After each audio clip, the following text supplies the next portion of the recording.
பயங்கரமாக ஆடினாங்க. ஒவ்வொருத்தங்களும் தைரியமாக ஆடினாங்க. Credit to their batters. But bowling பொறுத்த வரைக்கும் நமக்கு ஒரே ஒரு சிக்கல் தான். I still think we are a very strong bowling lineup. I still think that. Noor, Jadeja, Ashwin, Pathirana, Khaleel இவங்க எல்லாருமே நல்லா போடக்கூடியவங்க தான். சுலபமாக நீங்க அவங்களெல்லாம் தூக்கி அடிக்க முடியாது, ரன்ஸை பெற முடியாது. பட் நல்லா போடக்கூடிய bowlers அவங்க கோட்டாவை ஏன் கம்ப்ளீட் பண்ண முடியல அப்படின்றத டீமாக உட்காந்து யோசிக்கணும். ஆக்சுவலி ஹூ தே ஆர்ன்றதுக்கான பெர்ஃபார்மன்ஸ் வந்து இன்னும் இப்போ கிரெடிட் டு அஸ்வின். நம்ம போன மேட்ச்ல 10 கோடி கொடுத்து வாங்கினாலே அவரோட வேல்யூ என்ன, சரியான வேல்யூவா அப்படின்ற அந்த கேள்விகள்லாம் இன்னமும் இருந்தாலும் கூட போன மேட்ச்ல டிசி கூட அவர் நல்லாவே போட்டார். 3 ஓவர்ஸ்ல 21 என்னவோ தான் கொடுத்துருந்தாரு இல்லையா?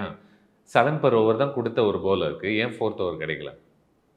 அந்த ஒரு கேள்வி இருக்கு. ரவீந்திர ஜடேஜா டீசெண்டாக தான் போட்டார். அவர் ஏன் எந்த மேட்ச்லையுமே அவர் கோட்டாவை கம்ப்ளீட் பண்ண முடியல? நீங்கள் ஒரு batsman who can bowl a பிட்டாக பார்க்குறீங்களா? இல்லை இல்லை. Jadeja is a bowler who can hopefully come good with a bad.